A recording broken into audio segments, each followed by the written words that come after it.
Welcome into the channel, Tennessee Podcast. It is September the 7th, 2025. We are leading off this episode following the Titans game. Shoot me in the face. Just go ahead and shoot me in the face. This season, Brian Callahan is the most god-awful head coach in the history of Titans history. He needs to be fired as soon as he steps off that bus tonight. I know we had a lot of drop passes, but you had almost four turnovers, maybe five, and you did nothing with it at all on offense. And you have a quarterback that is completely behind an offensive line who is terrible, and you call nonstop plays where it takes to play 10 seconds to develop. And Brian Callahan is he's so clueless, so lost, so dumb. Fire him as soon as he steps off the bus. I had to get my little frustration out there because it's game one of the Titans, and it just looks exactly like last year. But man, welcome into the channel podcast. I'm your host, Renee, alongside my friend Austin Brown. Tennessee wins big this weekend against ETSU, 72-17. Game day is headed to Knoxville. Georgia is on deck. Florida falls to USF, and oh my God, that was fun to watch. Week 2 is in the books. Let's talk, my friends. Let's talk football. We got a lot to get into, man. We got a lot to get into. Georgia's coming to town. Georgia didn't look great this past weekend, which kind of worries me. I don't ever want Georgia to look bad before they come and play us, but we will see. Austin is hopeful for this game. I hope Tennessee can pull something out and play a game that they just play with their hair on fire. I'm ready for it. I'm looking forward to it. Game day comes to Knoxville. It's going to be a wild, wild Saturday this upcoming week, and I can't wait. It's going to be fun. Austin, what's up, my dude? How we doing? How we feeling? Oh, talk me off the Titans ledge. Go ahead. Yeah, I'm not going to talk about the Titans. That's what we're not going to do. Because our Tennessee Volunteers have the biggest game since I would argue 22 Bama coming up. That's how I put it, because we have not looked this fresh on offense and this fresh on defense at the same time in a long time.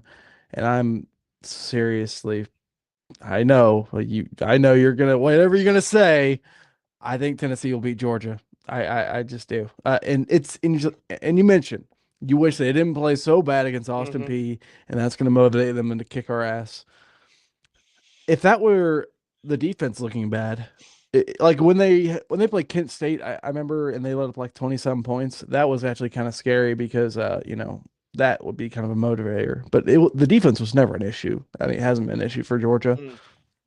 But what has been an issue, and that's going back to the last few games of the last 4 or 5 games of the 2024 season, and that's Gunnar Stockton. The guy only throws his checkdowns, and he's scared. He doesn't have any confidence to throw it down the field, and that's been the case pretty much every start he's had at Georgia. And I am confident looking at how we are playing right now. I think this is the second best quarterback Heupel's had here. He's obviously very inexperienced, but maybe that's even a benefit to him. The fact that he's not overthinking things. And it is just Pro Football Focus, but those last 2 games are 2 of the highest grades we've ever received under Heupel. And I think you'll find a way to get 30, maybe over 28 points on the board, I would say. Do you think this whole weekend, we at our tailgate down at G10 this weekend, Joey Aguilar's family was all down there with us, and they were so pumped up. They're the nicest people in the world. And you see Joey come out of the tee, runs out of the tee for the first time, and he's so pumped up. He's so amped up. His family's crying. And do you think that emotion could carry over into Georgia, where it's like you said, that Joey is our second best quarterback since, well, just say Hendon Hooker. He is the best quarterback that Heupel's had since Hendon Hooker. And you said it last podcast about how Joey, you think this season he's going to have one of those games where people are just like, holy crap. And I'm hoping it's this game, because Joey Aguilar, I know people in Heupel got mad about the whole, the pass, the Joey rolling out, escaping the pocket. His escapability is awesome. I love it, man. His instincts are just awesome. But when he escaped the pocket, launched it downfield to Mike Matthews, And people were freaking out about that, like, oh my gosh, that's picked off with any other good team. You know what? In that moment, I didn't care. I want a quarterback with balls. I just do. I want a quarterback. I want a quarterback who doesn't give a damn, who doesn't give a shit, who just he wants to win and make plays. And yes, we've talked about this before on here. He's going to make some boneheaded plays like that are going to get intercepted. But he's also going to make plays like that work out just like you saw it on Saturday with Mike Matthews. Like you're going to get that you're going to get that from him, and it's one of those things. So I want his confidence to continue to run high because you know Joey how emotional he was when he ran out of that tee. Like he was feeling it, man. He was feeling it. He wanted to. He's one of the. He's got heart, dude, and I think everyone in this whole fan base wants that dude to just kill it because He he's such a good player. He wants to win so bad. he's got heart. Kevin Hart was there. Everything was heart, man. It was all heart yesterday, man. And this kid, you are right. That's what I love about him. Like I don't want to bring him up again, this guy up again, but when you think about Nico, I mean, this guy made it all about himself, underperformed, just basically rode on talent alone, Mm, and didn't really ride it too well. We didn't have the greatest no, offense in the world, and he's currently not riding that talent too well. Um, no. and I'll be the first to tell you, Joey doesn't have as much talent as Nico did. Nico throws a better ball. Nico is a little, faster in the feet, but the IQ was so much lower with Mm-hmm. Nico, and the will to win is so much lower with Nico than it is with Joey. Joey just okay. I don't. We've seen him play against freaking Syracuse and East Tennessee State University. This is not like we have some huge slate to work from. It But looks different though. It looks different. when you see a guy go through his progressions and just do high IQ things like know when to throw it away, give his Mm-hmm. receivers a shot, just be willing to fight and willing to just not like he's the kind of guy you just trust kind of too, which is crazy considering how many interceptions he threw at App State. App State. But he just I do think that was a bit of the offense, a bit of desperation moments. The only reason he had the high interceptions. And you know what? Maybe he got a little better. Maybe he's a little better now. Maybe he worked on Well, himself. it's like I, you have this quarterback in Joey Aguilar, and I'm not going to sound crazy. Like you just said that he's only played ETSU and he's only played Syracuse. But when the eye test, we bring this up all the freaking time. I'm the biggest eye test advocate there is out there. Like I don't care about stats. I don't care about anything. Joey Aguilar is a guy that's going to throw a pick and immediately turn around and not care. He's going to make mistakes. He's going to do things like that, but he's going to forget about it so quick. And he's also going to do something that is going to spark an offense and make a play. And like Joey Aguilar, in my opinion, I feel like he's one of those guys. Let's just play a fake scenario here. Let's be hypothetical here. Like if Tennessee is down 6 points, 7 points to Georgia in the fourth quarter with like 3.5 minutes to go. Like, how are you feeling with Joey running the offense? Like he's that kind of guy. This is gonna sound stupid and crazy, but I feel like he is kind of a mixture of Baker Mayfield and Brett Favre. He's got the Brett Favre tendencies to where he's gonna just launch shit up there, hoping for the best, and then he's got the escapability of like a Baker Mayfield. I'm not saying he's those guys. I'm comparing him to to the way that they play. But if Tennessee's down in that situation to those kind of guys like that, I feel like Joey Aguilar is going to do something crazy and make a play. You know what I mean? Like you just kind of see that from him. Like he's not afraid of doing things or trying things. When I see Joey out there, it kind of reminds me of like imagine Michael Jordan playing football. It's like a little Michael Jordan, Tiger Woods. It's No, like but you he's a little bit you of get what you get what I'm saying. this guy's He going to has the Hall of stature. Fame, baby. He Woo! has that's no. You know what I'm saying. Stop being dumb. Like you know Yes, what I'm I saying. know what you're You saying. know what I'm saying. He has some of those tendencies, obviously at a lower level, but he has Yeah, those tendencies. exactly. He has the gunslinger mentality. He has Hmm. the which when literally you say the word gunslinger, Brett Favre comes up. So, um, Exactly. So I it's and I know in honestly another big thing. Like I brought up the pro football focus grades earlier. They're some of the highest grades we've ever had in our high pool. A lot of that's also thanks to the O line and Lord knows what's happened with David Sanders, but what we've gotten from the O line has been very impressive, and honestly, I got to give props to Glenn Ellaby. Okay, I'll save my props until the Georgia game. The Hmm. Georgia game will tell all if the O line's really going to be this good. But so far, just from what I see, it looks like a much improvement from the O line we had last year and maybe the year before that. I got to give him props there. Hmm. But Well, okay. damn it, So here's another scenario. A scenario. You say David Sanders. You say David Sanders. If David Sanders is clear to go against Georgia, because I feel like our offensive line has not played bad at all right now. I mean, I know we haven't had the best competition. Syracuse isn't freaking awful, okay? Like, you got a sample size because last year, and it does have to do with Joey Aguilar thinking outside the box, and he's a quick thinker. He just does it. He doesn't think it. He just does it.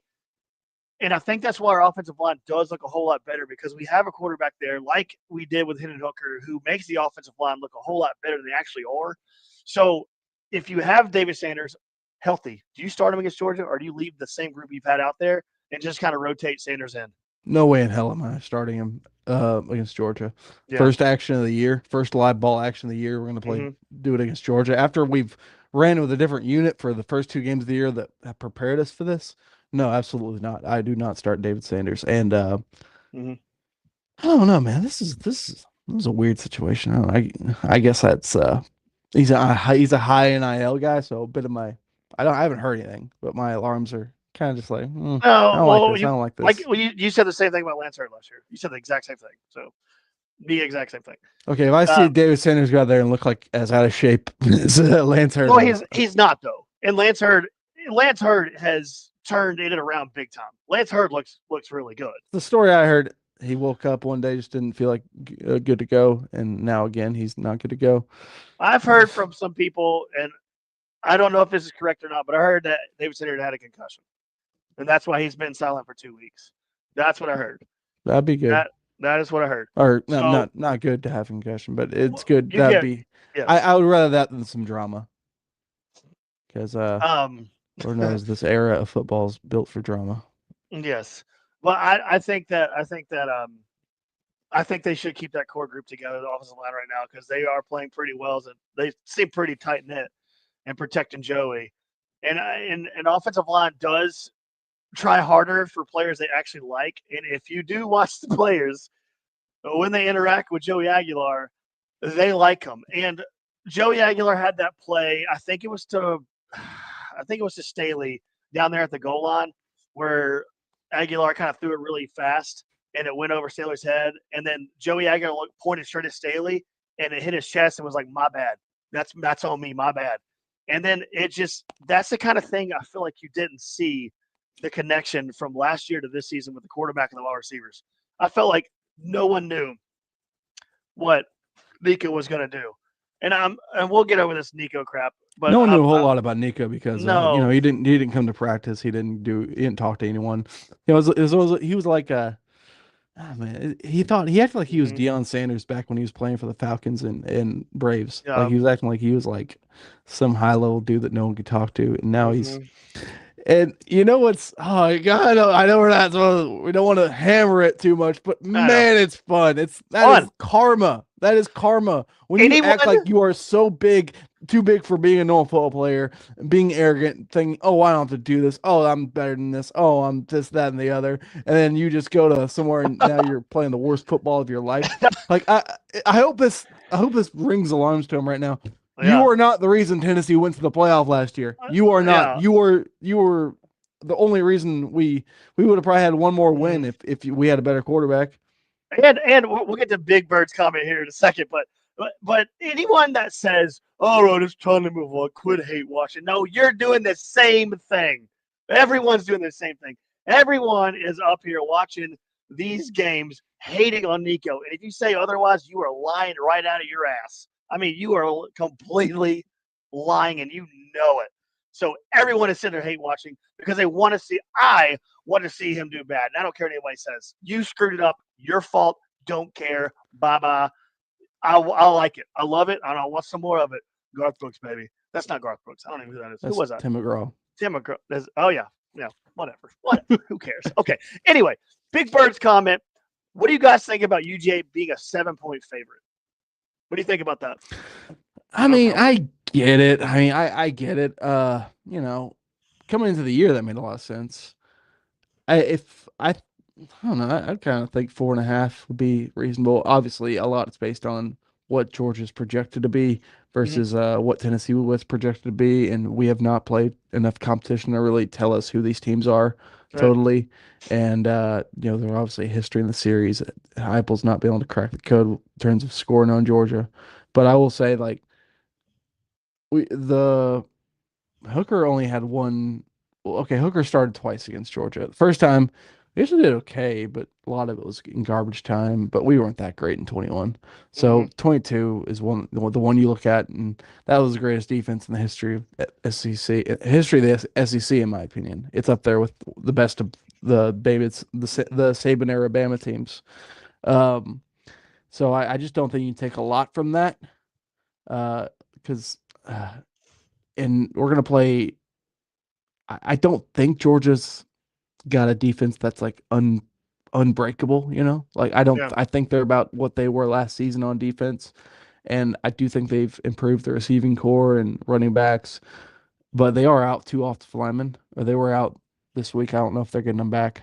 Um, but I just think in just Gunnar Stockton, that just has me I just don't think he's ready for this. I really don't think Gunnar Stockton's ready for this. Like in that, I think the QBs are really going to decide this game.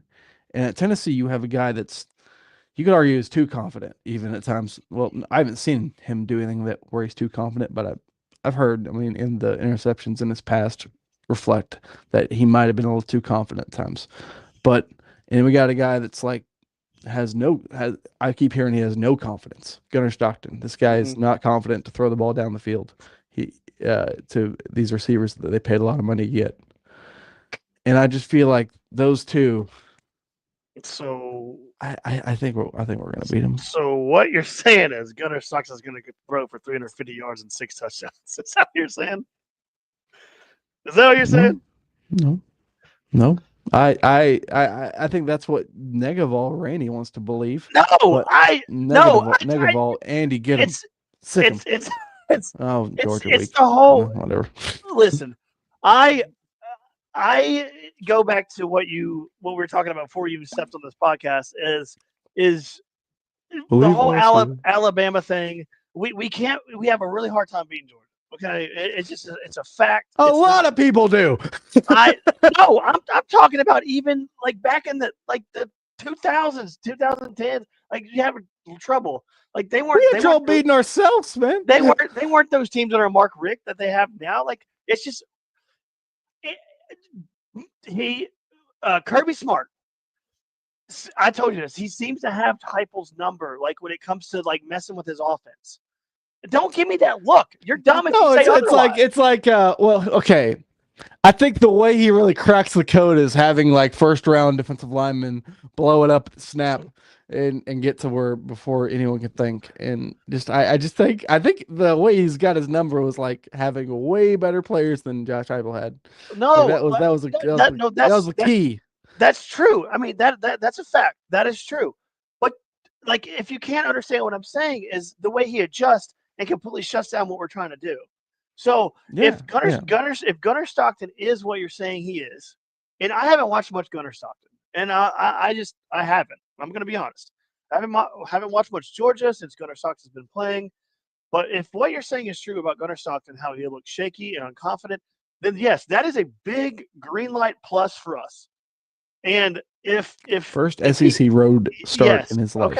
okay, so if that is true, if that is true, then yes, Tennessee has all the chance in the world to come out there and beat Georgia because Gunnar Stockton comes on the road at SEC, and you better believe that Neal Stadium is going to be a freaking hell on earth for anyone who steps foot in there this weekend, not named Tennessee. So I I'm hoping for the best. I'm not getting too hopeful, but yes, I do think that we can come out there and beat them. And their fans are thinking the same thing, but I will not believe it until I see it come together. Until I see Josh Heupel go out there and outsmart Kirby Smart. That's fair. That is Yes. fair.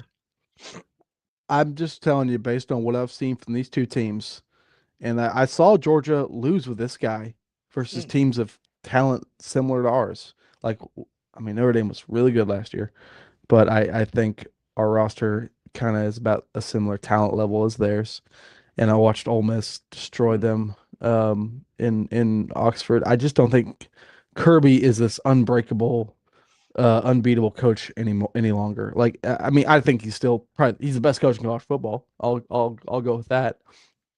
But I think it's kind of like Saban, you know, in his later days. Like, I mean, sort of. I think if the rules of like, I think the I, portal I get what you're has saying. hurt Kirby's system a And little bit, NIL's hurting Kirby. and the The Georgia NIL, law enforcement. yeah. Yeah, yeah. These are the people that Georgia has to go up against. Uh, ah, the only niche in my armor. Uh, Uh, the Athens PD. Big Bird chimes in. You guys do great work. Keep up the hard work. Thank you so much. Uh, yes, the Georgia PD definitely slows Georgia down when it comes to issues off the field. But I do think the NIL has slowed them down too. And I remember when we first came on here and you started talking about that, you were pissed about it. You're like, yeah, college football's screwed. I'm like, and I told you this, that it's going to have an even playing field, and you got pissed. I said it's going to I even the whole playing field out. And it's starting. It's starting. Yeah, You know it's what's already funny? started. I do still have some of those opinions, Yeah. but I also have to acknowledge that, well, I'm not an Alabama or a Georgia fan, so this might be good for me. If I were an Alabama or Georgia fan, this does suck. This sucks. Like you Mm-hmm. had uh, the key with all of this is that Bama and Georgia back in the day, they would stack players. They would stack high level recruits, and just anytime one of them needs a rest or you could like sub in it. Like it was kind of like our D line last year. Like we had Mm-hmm. an unbelievable amount of depth at D line, and we could just sub them out and they'd be fresh to go. Like you'd have a bunch of 4 and 5 star NFL guys. Right. Um, that were fresh. And next series, there's a different one there, and he's fresh. And you would just keep that pattern going, and it'd be a good way to crockpot teams. But now that's harder to do because this high 4 star guy's in his third year and he's not starting because where he's going, the portal. He's gonna go be a starter at UCF next year, something like that. Mm-hmm. But now that's not now you can't do that, Georgia. In my opinion, they should probably make the NIL so great that they couldn't leave, but also that would spiral into other problems. So Mm-hmm. whatever. But these are the things I think as a fan. Whenever they Yeah. tell me like, Well. "Oh, this guy's leaving," pay him all. I want to pay them Mm-hmm. all because it's so Mm-hmm. easy to spend money that's not yours. Um, and then they put on a talent fee. I hate this. What is this? What is this? You said pay everyone. Yeah, I didn't. I pay you money for a Uh-huh. ticket. I don't know. Yeah. I'm going up and around, but I just think this is a hell of an opportunity for Heupel, and Mm-hmm. I really want. I okay. I've heard some rumors, just some talk, but I really, this may just be me making hope up in my head, but Probably. That's I is that where you get all your info from? Is the hope in your head? 90 10, but It's like this commercials. Austin's hope. There's like a little yeah, rainbow going by. All right, it's go ahead. like it's like what's that Did, SEC did, shorts? yeah, They battle with hope. And A&M fans hate them. yeah. They hate hope. But I really think, I really hope Jermon McCoy can play. That would be massive. Obviously, it sucks that he will have a lot of rust on him, but to have the best DB in college football would be a big plus, Okay, so especially against a quarterback that's scared of his own shadow. God, this guy better not torch us, or I'm gonna fucking stop. let's I let's mean, good lord, let's this guy's gonna learn how to throw down the field by my words. yeah, you're gonna jinx it. But let's talk about that. I You said am, Jamar. aren't I? Good Yeah, you son lord. of a bitch. Uh, Ah. okay, so let's talk about that. You said Jamar McCoy. You hope he's back. If Jamar McCoy is not back, who is the guy on this team that has to have the biggest impact in this game? Offense, defense, special teams doesn't not matter which position. Who has got to be that guy in this game against Georgia to make us have a chance. And you can't say Joey Aguilar. You can't say that.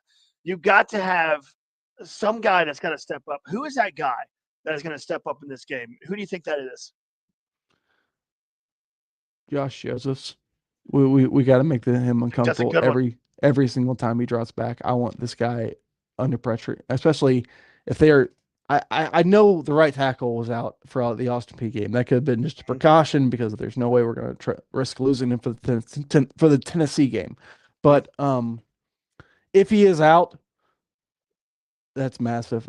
Because I would just blitz the living hell out of them, make that kid scared of his own shadow. And they were gonna try to just run the ball on us, but so just basically the whole D line. I'm just Okay. the whole D line has to play the best ball there of the year. I'm gonna go Chris Brazzle. I felt like there was Mm. something there on Saturday with Chris Brazzle. I know it's ETSU, but Chris Brazzle is one of them dudes that has all the talent in the entire planet to do what he did. And Joey seemed to kind of find him a little bit in that game when Joey was in there, to Joey to Chris. Man, what's he scored like 4 touchdowns already? Something like that. Yeah, yes, he has. I feel So like I've seen him in the end zone so much. more than you saw him all of last season, pretty much. Hmm. And I think so, the only one I remember was Bama. yeah, and so give Chris Brazzle a decent quarterback here. He's kind of starting to open my eyes a little bit. My eyes are starting to pop a little bit, and I'm just like sitting here watching, like, okay, he looks like a stud wide receiver all of a sudden. Now that he has a quarterback with a brain in his head, so I'm going to go with Chris Brazzle. But your Joseph's pick that was very close to my next one.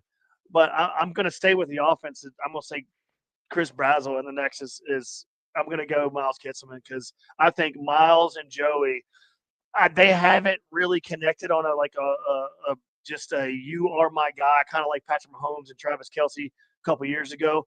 I feel like in this game, it's going to be Chris Brazzle or Miles Kitselman that really just shakes the core if anything is going to happen for Tennessee to win this game. Yes, defense needs to show up. We need to protect the middle of the field. My God, please, for the love of God, I protect the want to middle of the field. blitz. Yeah.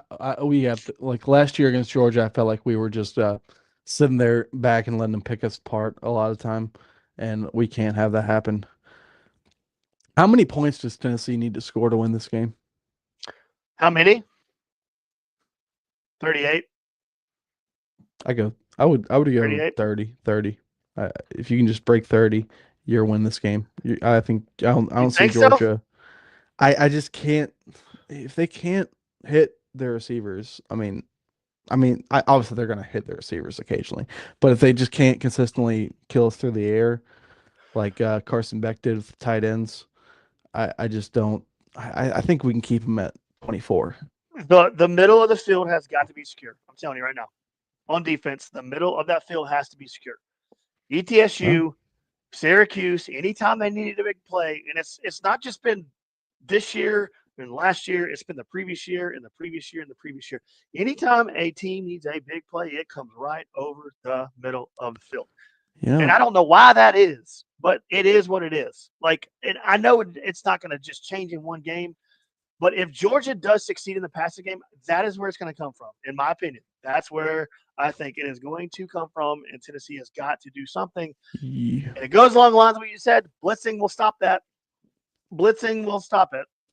If you You can need get you need Boo Carter to play good, man. You need him to be checked in. He got picked off a few times against Syracuse because he was just kind of being slow, and but you need him engaged. I think that kickoff returns got him going a little bit. He looked a little bit pumped up there, and maybe that's just can we stop the whole just drama BS? Can we like I just don't understand why these guys just can't put it behind them. You're on this team. It's what it is. You're making pretty good money. You're making 800K here, Boo. This is a good situation. You're playing for your home state.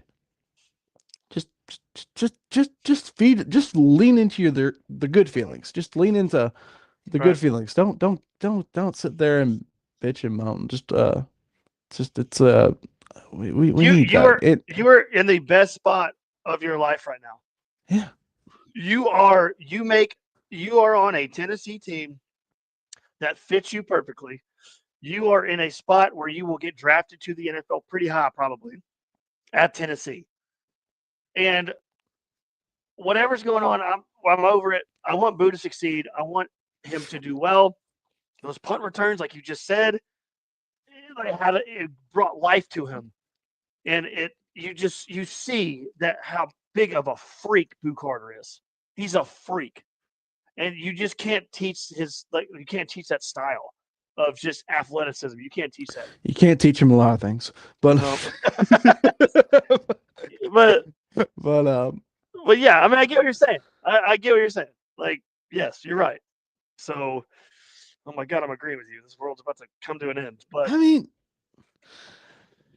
I will say like I really do think like we jumped up 7 spots in the rankings after beating ETSU, and I know isn't that funny? nothing about that was for beating ETSU. It was more about who lost and maybe just a little more confirmation that Joey's pretty good. Because let's be honest, that is the biggest revelation of the season, Joey Aguilar. But I do think though a lot of college football like do I don't think South Carolina's a top 10 team. And I don't know if LSU's got a great defense, but I don't see why they're that great. And Clemson showed a lot of flaws. Bama's obviously showed a lot of flaws. There's college football in general right now. Obviously, it's Well, week 2, exactly. but I guess last year I saw a lot of this too, and I guess the better teams will emerge, but I don't see why that can't be Tennessee because I see a Yeah. lot of good from Tennessee, and this is the most talent we've ever had under Heupel. If you look at the blue chip ratio, and if you can click on the skill positions, I don't see why this can't be your. I do think we are contending for a playoff. Who Like I agree. Who who is who's the most, I guess, put together team right now? Ohio State. Oregon, I agree. I was gonna say that. Dante Oregon. Moore. What is wrong with this podcast? I hate you right I now. don't know. I hate you. Well, it's Stop pretty obvious. agreeing. There's only one team that's not looked bad. Stop agreeing. It did. It was I would. Oklahoma State, and that's basically a Conference God. 2 team. But Can we talk about? I know. Can we talk about that? Mike Gunding. gotta go. Whoa, Gotta go. dude, you are not getting a raise from anyone else from here on out from coaching. Oh, that program has taken the biggest nosedive I've ever seen. Well, You've got it to always fire blew him. me away. They found success because I would look at their rankings of recruiting rankings. I mean, I think they've signed like 5 4 stars in the last like 7 years. Like Yeah. it's not. He does not have an elite roster. He literally his roster is way more similar to those of like Memphis than Hmm. Alabama. Yeah. Like it's honestly insane that he's had as much Yeah. success as he's had but now the flaws are kind of starting to pile up, Yeah. and I think it might be time. I think it's been time Gotta for you be to go out time. there and find a guy that can actually, you know, do it. Because I Yeah. mean, don't get me wrong, he's had a great tenure, and it Hmm. sucks. It never should just peak. I will never, and I mean I will never forgive them for losing to Iowa State in 2011 and that got Alabama a spot in the title game. Yep. Never Yep. forgive them for that. Yep. Ethan comments that Oregon made them boys look like an FCS team. He's right. Oregon State. I mean, Oklahoma State is just Well, God. I watched Oklahoma State win a dogfight with UT Martin, so I like mean, an FCS team, I might be just an FCS team. so yeah. I mean, so There are Oregon. FCS teams that would beat Oklahoma State. I promise you. You're probably right, and North Dakota State. I agree with you. I think Oregon right now is the most complete team in college football. They look just the most solid. They've got the Oregon is not the Oregon of old now. You look at their team. Did you think of Oregon? What's the first thing that comes to your mind? Like Just from the not past, it used to just be under Chip Kelly. It was just that elite speed, offense. speed. Speed. Okay. They're big. They're Hmm. huge. They are not a little small, fast, out scheme you offensive team. That team they're big. They're really, really big. So I believe they're the most complete team. Ohio State, I think, is right there with them. Where would you put Tennessee? I know we've only played ETS, and we're going to find out a lot. Oh, stupid phrase. We're going to find out a lot this weekend. We are. We are. I We mean, this is are. college football. This is We not are. the NFL. You We don't know are. a lot of like you need 4 or 5 weeks to really figure out who's who. But I mean, Tennessee, through these first 2 weeks, it looks different. It doesn't look the same. My dad called me today and said the same thing. He said, I know we're playing not highly caliber rated teams. He's like, it looks different. It doesn't look the same. He's right. You're right. I'm right. He's right. Everyone's quarterback right. does a lot. Yes. And it does not look the same. Would you put Tennessee up there with one of the more competent looking complete teams there have been in the first 2 weeks? We're going to go back to the first 2 weeks. Would you put Tennessee up there with the most competent, look like they're pretty put together teams? Because they look like when they're operating out there, they look like they're operating. They don't look confused or anything. Absolutely. I think we definitely are better than I think we're a top 10 team from what I've seen so far. Because I mean, who's looked a lot better than us? I mean, Florida was supposed to be better than us, and look at that shit show. And uh, Alabama was supposed to be better than us, and they go and lose to Florida State. And um, you see the post. You see the post where they beat UL Monroe 73-0, and they posted that was Alabama football. You know what? Saban never scored over 66 points, and I think he was doing a pretty good job. The one that's even better is the dynasty is back. They said that. The dynasty is back. Oh God. What? Like you could have, if you have any competence of like good play, just any good players in your team, and you play a team like that, and you have just the talent that you already have on your roster, Alabama should be able to line up against UL Monroe, run the ball every single play, and score 55 points. Yeah. You should be able to run the ball every play and probably score 55 points. I hope, and their fans are all back on board now, all back on board. But hey, guess what? The team that beat the ever living dog doo doo out of you. No, a lot of them aren't. I'll be honest. Yes, they are. Go look under Go look under any of the comments of their social media posts. They're all like, "Oh, we're back on board." It's a lot of some of the Alabama fans are like, "Wow, we played UL Monroe," but most Kalen DeBoer is not a liked man. I will tell you. No. Well, no, but Ty Simpson is looking like that guy. He's looking like he? That guy now. But he looks like he should be playing. If he's playing teams like his dad's teams, UT Martin. Look at that team that you played last week. They also put up 70 plus too as well. So you should do that. And you got absolutely bullied last week. I still think Alabama, when they're not mentally tough. Their mentality, when they get punched in the mouth, they're not like that Nick Saban team, Austin, where they're just gonna be like, "Oh, this isn't a big deal. We're better than you." I think when they get punched in the mouth, they don't know how to respond to that. No, they don't know how to react because they don't get punched in the mouth every week at practice. No, Nick Saban would turn boys into men by putting them through absolute hell in 2-a-days and the off season and just like that. Those are the kind of guys he recruited. He recruited guys that were built mentally like that and would want to play that kind of football. And to be honest, there's a lot less of those guys now in modern college football, and that's a big part of why Saban retired. And also, they would want money. Money's really made this whole thing weird, but it has. But there's positives to it, obviously. Mm-hmm. I love it. Let's talk about Florida. Let's go ahead and hit that, and we'll get into the game day. We'll get into the game day here. Game day coming to Knoxville here in a second. I read a post. I think it was Big Orange Punch or whatever that said Nico should be the special game day picker. Yeah, dude, that would be the best. Like, just put him in a dunk tank. They pay him enough, he might.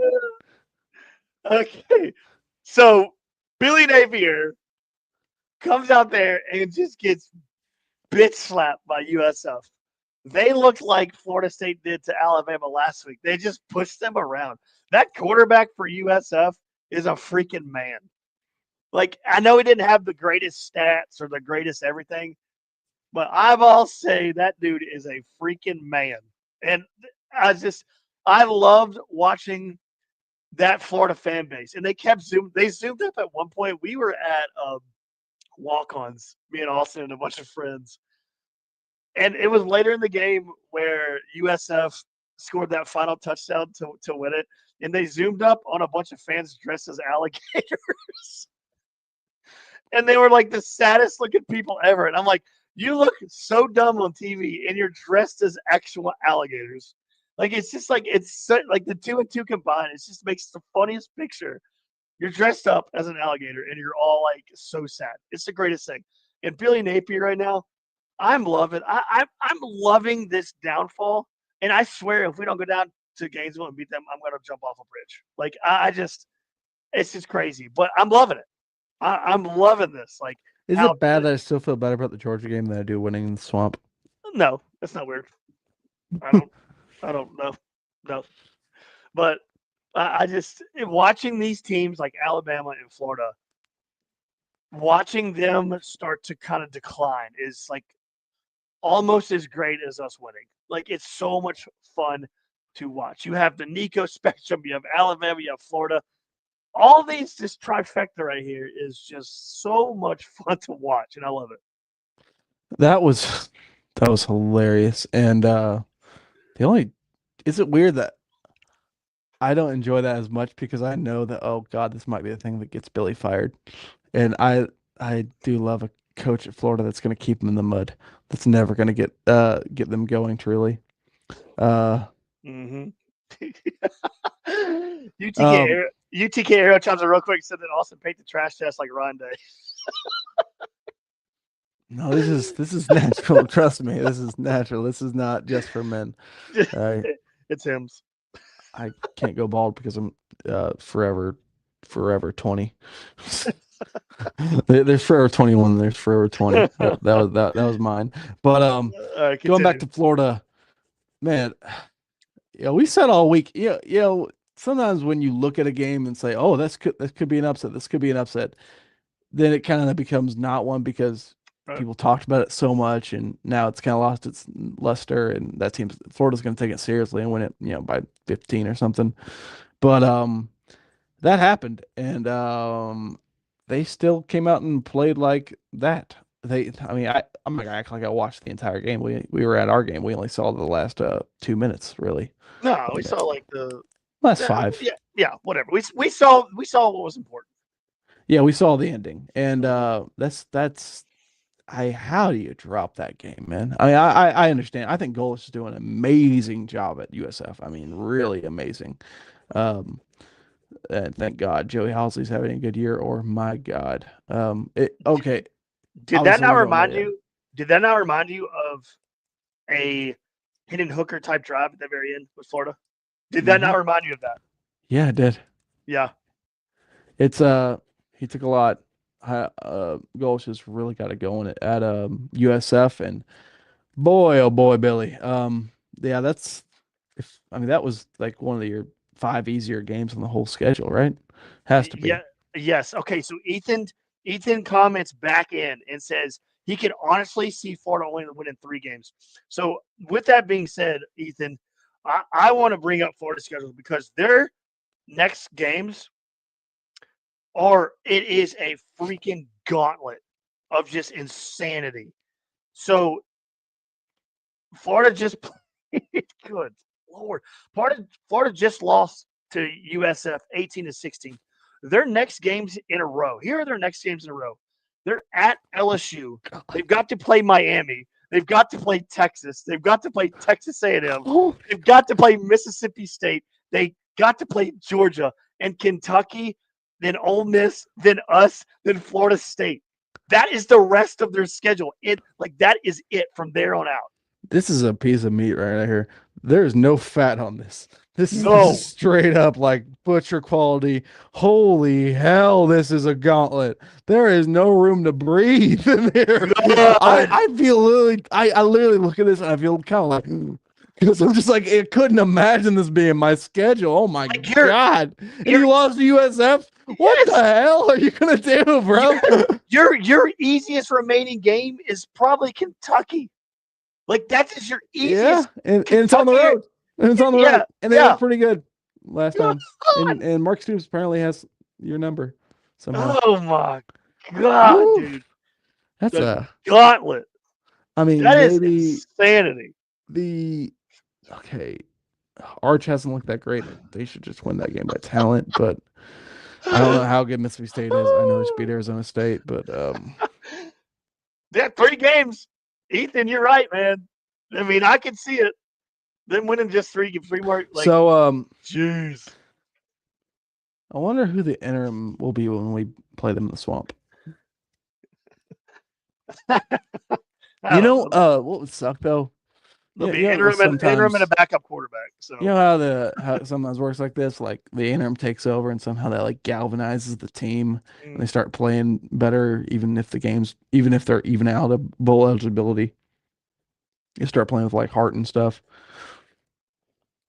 I hope that's not our situation. Oh, I hope they all like into the portal, like are ready to go in the portal and just stop caring. oh, there's completely checked out. There's completely Yeah, checked out. that's what I pray is the case, and I pray that Mm, game's at 12. Please let the game be at 12. I do yeah, not want to have a night game. It's probably gonna be night though, because that late in the year they're not going to put Florida in a day game because everyone else will be in the day yeah, game. yeah. Um, Okay, so if you lose let's. to that team, Yeah, it's like I said, I'll jump off a bridge. Like, there's no way you should lose that team because that team looks it's like we started this podcast when we bitching and completely losing our mind over the Titans. People can say whatever they want. You can have all the talent on your roster that you could possibly have. But when you have a leader like you have in Billy Napier or like the leader you have in Brian Callahan for the Titans, there just becomes a certain element of stupid that happens on your team. Everyone becomes more stupid because of the leadership of your entire organization or team. And that's if where that comes from. It stems down. Like people just get dumber because the top of your tree is dumb. And that's exactly what's going on there in Florida. You can have how Lagway, do you all that. how do you even wind up like playing so dumb? How Mm. like I didn't see it, but I assume there was a moment in there where Billy Napier just made an absolutely mind-boggling dumb decision. He I'll never forget. He's the reason why they lost at Neyland last year. Oh, The absolutely. sole reason. They're very dumb. I Yeah, he's gonna get fired. That's not even a question, and especially if Lagway's not 100%, which I don't know if he is or not. I know he's playing, but I know he was on a boot all off season, so he might be a little shaken up, but they're still trying to play him. Um, I think. I wonder who they'd hire. But Scott Strickland still being the AD. I don't know how attractive that job is. Yeah. Like that guy's hired so many ass coaches and so many I don't know. I just heard that he's not really been running that place to its full capacity. Like when Florida has right leadership, I mean, there's not many better places to coach in the world. But Mm-hmm. right now, it just seems like under Scott Strickland's the AD and just the current situation, they don't seem like they are top in NIL, top in facilities or stuff like that. I think the NIL is really hurting them, from Mm-hmm. what I understand. And I don't know how attractive that job is versus how much it would be if they had better leadership. I think I read a list the other day. It was like their top of the list was Dan Lanning, but that was it was a wish list Oh basically. yeah. Yeah, I don't think Dan Lanning's that dumb to take that job. I really that would be. I mean, he might win there. I don't know, but it just seems like there's been nothing but constant failure at Florida of late, which is just it's a wonderful little thing in our world. But except for basketball. So the luckiest tournament run in the history of time. That was like the 2013 Auburn football version of basketball run. okay. Hey, hang on 1 second. We got a comment in this comment section over here. I'm gonna say Blue Tic Tac said, did Gruden mention he would take that job? And he follows it up with saying, I heard he said that on a podcast from a Florida fan. I think he was talking about Virginia Tech. Was he? So I would say yes, he will take the Florida job. Okay, so yes. I would love that. In his sleep, he'd take the Florida job. I would pray to the highest of highs for John Gruden to take the Florida job. Let that happen. Yes. I say that. Yes. And also, I'm imagining losing to John Gruden at Florida, and that would just be the ultimate, like, oh, come on, God. What are you, sick sense of humor, man? Oh, man. But, as he goes for his 4-8 record, beats us going into the playoff to keep us out of the playoff. I could just see that. Could you just see that? Yeah. Oh my gosh. But yeah, actually, I would obviously hope he takes that job because I do not think he would not win there. His stuff is no, he would not win there. I think you would have to. Honestly, I haven't seen a list with Gulch's name on it, but I don't understand why he wouldn't be on top of that list. I don't know, man. I can't see Gulch taking a job like that yet. I told you last night at walk-ons, I thought that like I could see Golish taking maybe like a Kentucky job or something just to get as like SEC or take a big boy step. And I wouldn't want him to go to Kentucky because then I would be scared of Kentucky. So, one thing though, I will say he kind of fits the mold of Scott Strickland hire because they only hire guys from the G5 ranks. It seems like. Yeah. UTK Arrow comments and says, "What's bigger, winning in Tuscaloosa or winning in Gainesville?" Winning in Tuscaloosa. Yes, I agree. It's tough. That's tough because there is such a mental factor with the swamp that it would just be so good for our psyche. But if Kentucky's done something, it's not that great. If Kentucky and USF are doing things, yes, not many people have won in Tuscaloosa. I mean, how many road teams have? I mean, Ole Miss did under Hugh Freeze, but and also just it'd be good for the rivalry. Like we need to beat Alabama in Tuscaloosa, and agreed. Obviously, I don't want to choose between the two because I definitely don't want to lose to this Florida team, but I think bigger for the program would be winning in Tuscaloosa. Here's my take on that. If we could, God, that is such a tough one. But you can call us crazy, but I'm going to say the Tuscaloosa thing too because watching, if you go down to Tuscaloosa and you break them in their own stadium down there, you want to talk about an absolute internal meltdown in that city. If that were to happen this year, that city would be the funnest thing to watch. Burnt to the ground. It would be like the greatest, funniest, most insanity taking place in one city on social media and everywhere. It would be electric to watch and make my freaking year. Even though I hate Florida way more than I do Alabama. Even though I hate them twice as much. I hate Florida twice as much.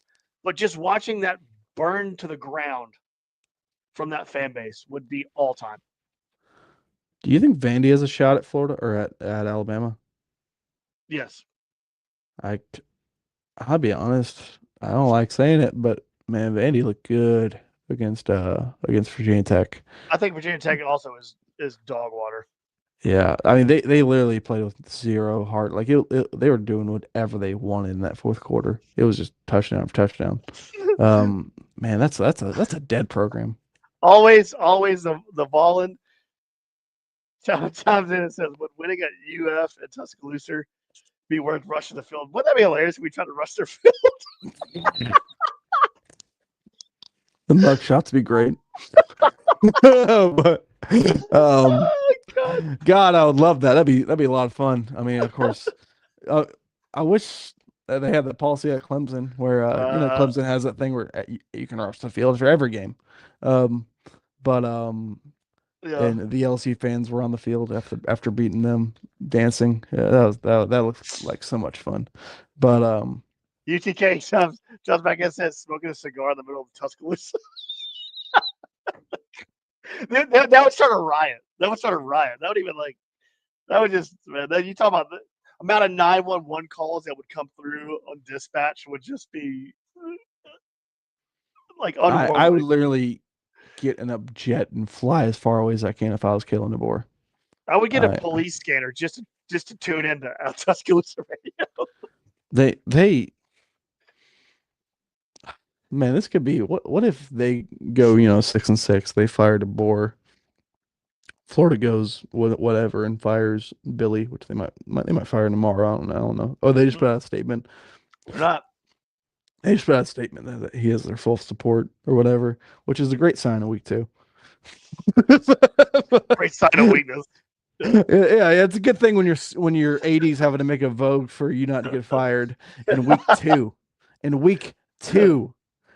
And man, we got a lot of guys. We could face like 3 interims on this schedule. There's Bama, there's Arkansas, there's I guess Oklahoma, that guy's safe. But Billy, I will, if there was odds on betting will Billy Napier coach against Tennessee, I mean, it would be like minus 1,000 that he will not, right? The odds on him coaching against Tennessee are very low. When you put out a statement like that, it never turns out well. Oh, that's basically a 2 weeks notice. I mean, exactly. It never turns out well. All right. You better go beat LSU. That's what it means. And good luck. Well, I don't know. LSU doesn't look that great to me. Defensively, they look good. Man, there's been a lot of teams that are supposed to be great, just not look it. LSU, Clemson, both them. I put out a tweet yesterday. I was like, what if LSU and Clemson were just 2 teams with bad offenses? That's all we were watching in that game in week 1. Yeah. Because everyone acted like that was a Super Bowl, but both those teams just don't look it. And then you got Georgia QB, all he throws is checkdowns, scared of everything. And we'll see. Ohio State doesn't look unbeatable, or Ohio State doesn't look like, of course they didn't look like they didn't look great until the playoffs. They lost to Michigan. they didn't look good until the playoffs. So for real, right. I mean, they get against Oregon, but whatever. Final question: who do you want to see as a college game day picker this weekend? This is an easy question for me. I've had the same answer. I think I know your answer, but it's Johnny Knoxville. I just think there's not been enough with him in UT, and he's kind of fits that mold. And it'd be so cool to see him wear that jersey he wore on that episode of Jackass back in the day, where he was taking punts, or he was catching punts and taking hits. Mm-hmm. I just think that'd be great. Okay, so that was my number 2. And my number 1 is just to keep the baseball program rolling. Give me Tony Vitello up there. I think I would think it would be hilarious. I think Tony would be so funny, and I want to keep this baseball recruiting just rolling down a freaking hill like a tank on the side of a mountain. Give me Tony Vitello. I think it'd be great. Why not both? I mean, Tony might just want to jump on there no matter what. I mean, I don't know if he knows him. You just blew my mind. Someone said Grant Williams. That'd be a good one too. Nah, give me Tony or Johnny. That'd be good. Give me both, or give me Tony, Johnny, and Grant. That sounds like a white cover band, white man's cover band. Tony, Johnny, and Grant. Welcome up the stage. but all right. So close it out. Final question of the night. What's your final score this weekend? Georgia, Tennessee. Tennessee 34, Georgia 24. I'm going to do the exact opposite. Georgia 34, Tennessee 24. That's what I'm going. You believe in Gunnar Stockton more than his own parents do. We shall see, my friend. We shall see. Hell, what a podcast. This was funner than I'll get out. Man, I love it. Yeah, that's a fun one. This is a great podcast. We'll upload it. We'll download it. Thanks everyone for listening. Sorry we couldn't get to every comment, but thanks for all the comments. They're great. Makes the show a whole lot better when people are just commenting like that. Anyway, good night. Go Vols. God bless. Peace out. See you next week.